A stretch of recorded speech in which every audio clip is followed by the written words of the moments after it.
You might want to pray for Adriana this week. She has a new swim coach this week. And so I was never much of a coach, and swimming was the worst part.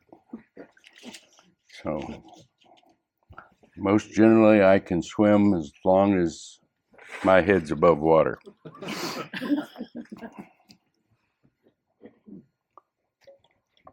I received a Happy Father's Day text this morning, which pleased me a great deal. So I responded in a kind, complimentary way, and the inventor of autocorrect helped me out. Did you know that he passed away this last week? His funnel will be on Thursday.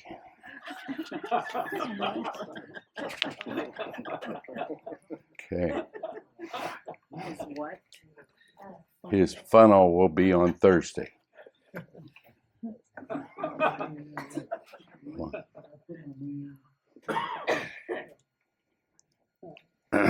Reading from Proverbs, the 4th chapter. We'll see if we can get through this. I thought last Sunday's lesson was tough, and so with relish I looked into this quarterly to see what this lesson was, and I went, oh my. I haven't looked for it. Next Sunday is, so Claire may have to teach 3 or 4 weeks in a row to make up for it. I don't know. Starting from verse 1, hear ye children, the instruction of a father, and attend to no understanding. For I give you good doctrine, forsake ye not my law. For I was my father's son. Adriana got a good kick out of that phrase, like he just understood that he was his father's son. And tender and only beloved in the sight of my mother. He also taught me and said unto me, let thine heart retain my words, keep my commandments, and live. Get wisdom, get understanding, forget it not, neither decline from the words of my mouth. Forsake her not, and she shall preserve thee. Love her, and she shall keep thee. Wisdom is the principal thing, therefore get wisdom, and with all thy getting, get understanding. Exalt her, and she shall promote thee, and she shall bring thee to honor when thou dost embrace her. Adriana also likes the King James Version of the Elizabethan English. She will give to thine head an ornament of grace, a crown of glory shall she ever deliver to thee. All right. The 4th chapter of Proverbs can be broken into 3 parts. First part being the first 9 verses, which is kind of entitled Father's Love for Wisdom. The second part is verses 10 through 19, which he gives a choice between 2 contrasting ways of life. And in verses 20 through 27, there's a plea for purity of heart and life. So we're talking about wisdom today. Easy topic, right? Is there a difference between wisdom and knowledge? Well, let's start with definitions. What's the definition of knowledge? College education. A college education?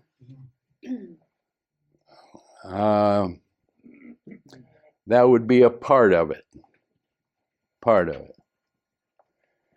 Is the College of Hard Knocks included in that? Yes. What is knowledge?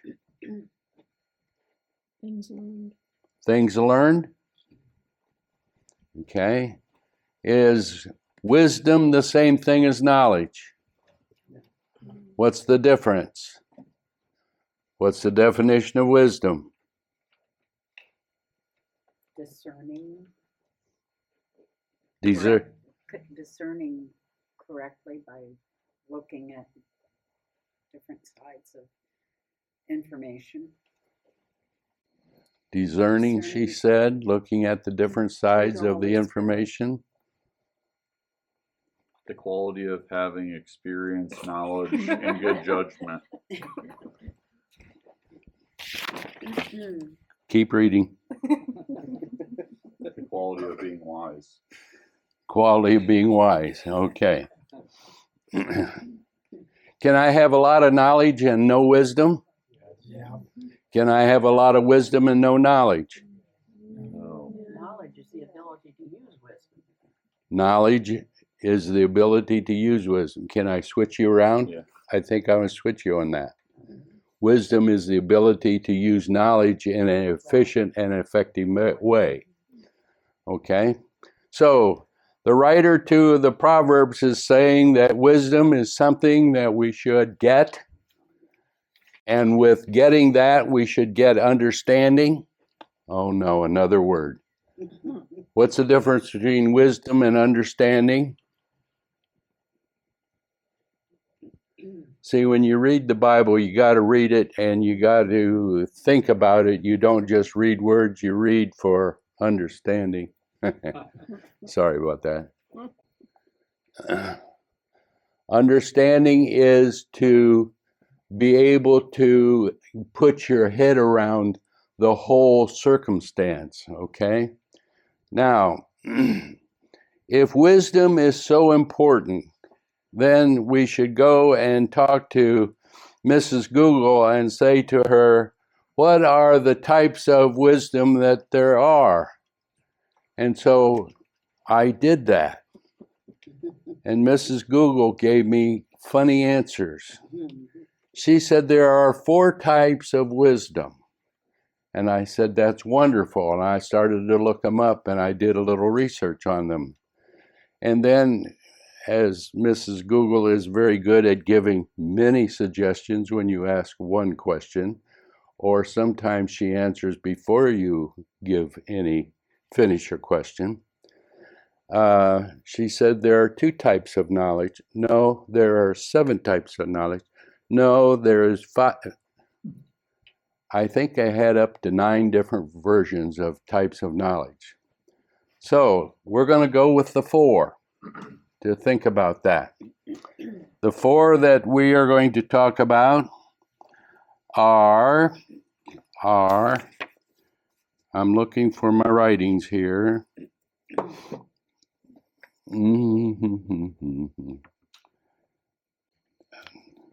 The ability to discern inner qualities in relationships, which is insight, good sense, which is judgment, generally accepted belief, accumulated philosophical and scientific learning, which is knowledge. Okay?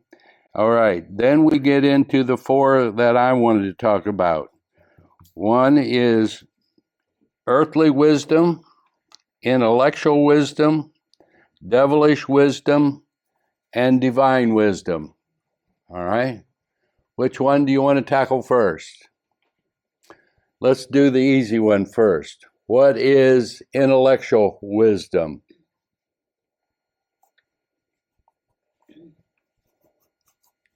Fill in the lines here and the gaps here in what I'm asking.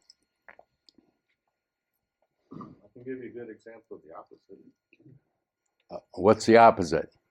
I used to work with a chemist at Cooper that had a PhD, was extremely intelligent, but not very wise.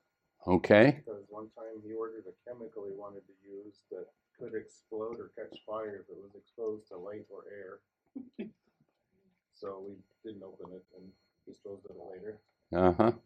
So that would be, I think, a good example of someone who was extremely knowledgeable and not wise at all. Okay.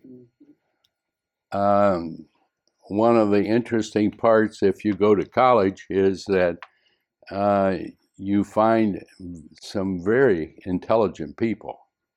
It's amazing how intelligent some of those are.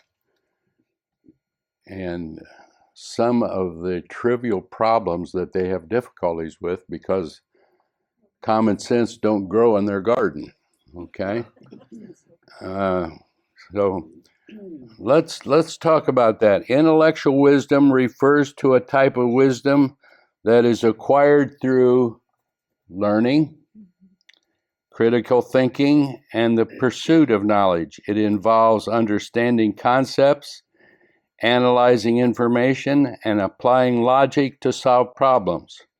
While valuable, intellectual wisdom can be limited if not complemented by practical experience and emotional intelligence.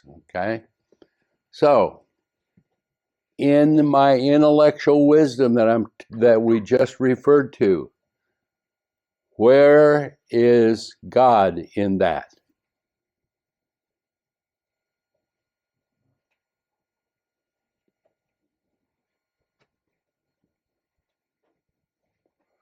I don't have to have God in it if I have intellectual wisdom, correct? I can go to sleep and Sunday school, never mind. I'm going to have to jack them up a little bit here. All right, let's talk about earthly wisdom.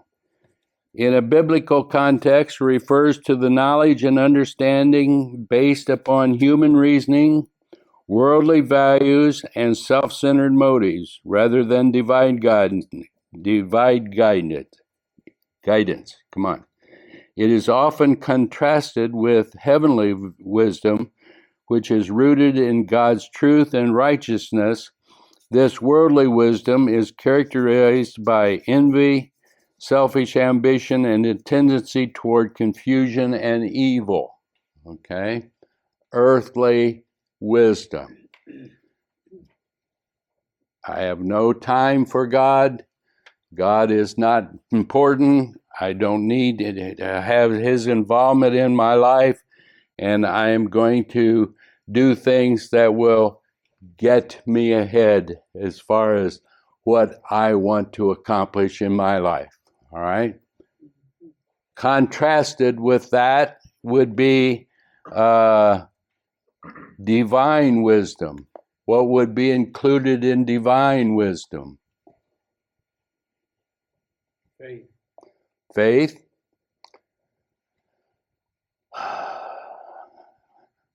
Knowing You got to God. use one more bigger word than that. What? Knowing God. Knowing God. Okay. Knowing God in what aspect, Claire? In my heart. In your heart. Okay. So it's not a intellectual knowledge of God. It is a spiritual knowledge or a heart knowledge of God. Okay. Divine wisdom would be applying the concepts and the philosophies of the scriptures. I know I'm kind of stretching there, but I kind of want to stretch there intentionally because the philosophies of my life need to be in alignment with what the scriptures are instructing us in the ways of living. All right, now we've done all the easy one. Let's go to devilish wisdom. What would that be?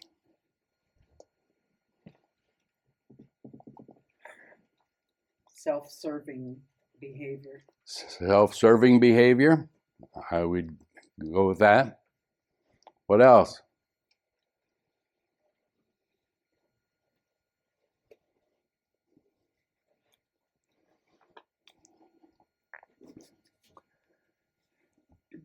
Refers to a form of understanding that is earthly, unspiritual, and demonic. It is characterized by negative traits like envy, selfishness, strife, leading to disorder and evil works. This contrasts with the wisdom from above, which is pure, peaceable, gentle, full of mercy.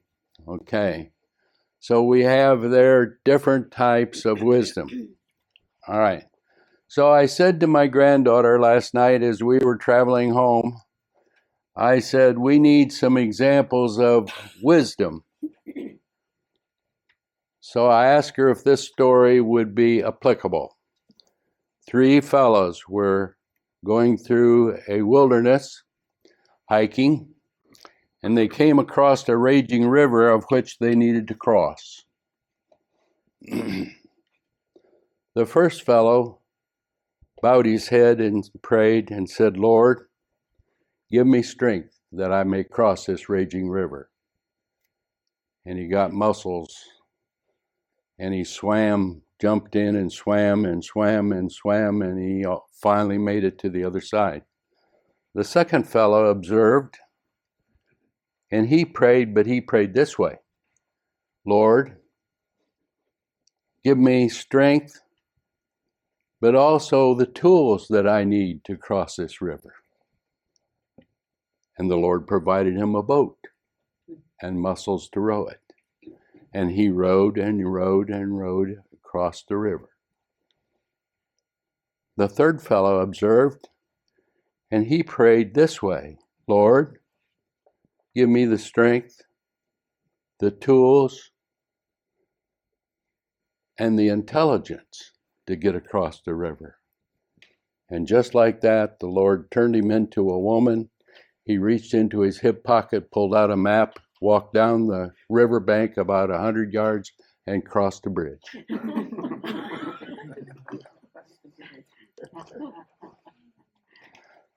That's the best I could do on wisdom today. All right. All right. Back to verse 10. Hear, O my son, and receive my sayings, and the years of my life shall be many. I have taught thee in the way of wisdom, I have led thee in right paths. When thou goest, thy steps shall not be straitened, and when thou runnest, thou shalt not stumble. Take fast hold of instruction, let her not go. Keep her, for she is thy life. Enter not upon the path of the wicked, and go not in the way of evil men. For they sleep not, neither have they done mischief, and their sleep is taken away, unless they cause someone to fall. For they eat the bread of wickedness, and drink of the wine of violence. But the path of the just is as a shining light that shineth more and more unto the perfect day. The way of the wicked is as darkness, they know not at what they stumble. The wisdom of God leads you into the paths of righteousness or in the paths of light. The opposite of that leads you into paths of darkness and to ways in which cause you to stumble. And the writer there says they don't even know what's causing them to stumble. They just stumble. And they're having trouble finding their ways and their ways about it. Now, so the father here is instructing his son and telling him that wisdom from above has been helpful to him, and he's passing on this to his heritage, and he's teaching them that there is pleasure in the pursuit of wisdom, but he's also saying that wisdom is very important, that it needs to be pursued, and pursued in may I use the word aggressive manner?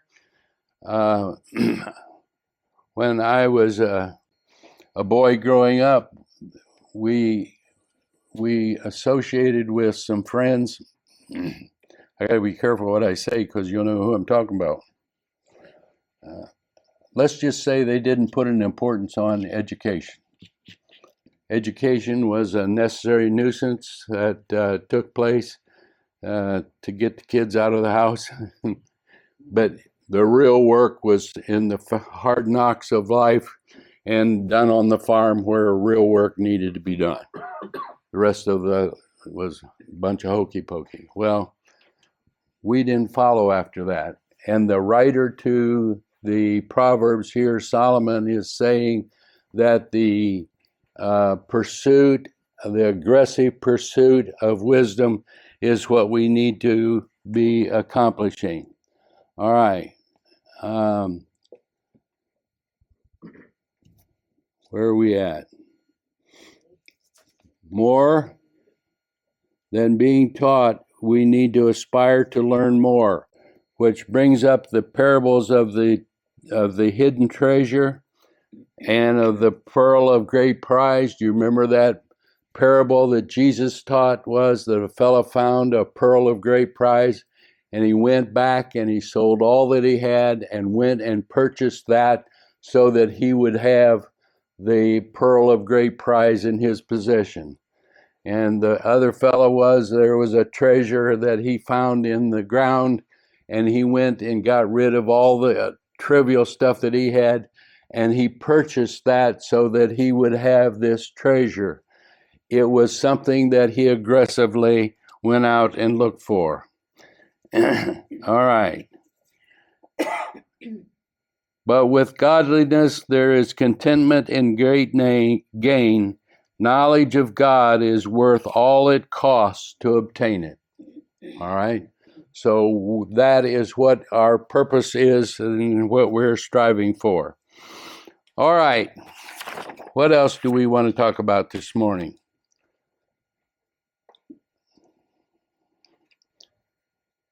The most important topic in our Sunday school lesson this morning is wisdom. Okay? And we are to seek it, and we are to gain it. The last part that I want to bring to your attention is found in verse 23. Keep thy heart with all diligence, for out of it are the issues of life. Put away from thee a froward mouth, and perverse lips put far from thee. Let thine eyes look right on, and thine eyelids straight before thee. Ponder the path of thy feet, and let all thy ways be established.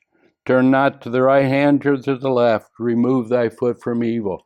Instruction of wisdom to this son who was saying that he needed to guard his heart. Did I say that right? Keep thy heart with all diligence. I think there's another translation says, guard your heart. Part of your job and my job in this way of spiritual living is to guard our heart, meaning our spiritual life, so that our minds and our hearts are surrounded with that which is righteous and true and godly. Because if we don't, we have the fear and the awful opportunity of deteriorating in our mental and our spiritual life and become a fall away from the Spirit of Christ. All right. Now it's your turn to talk and ask questions, make comments, and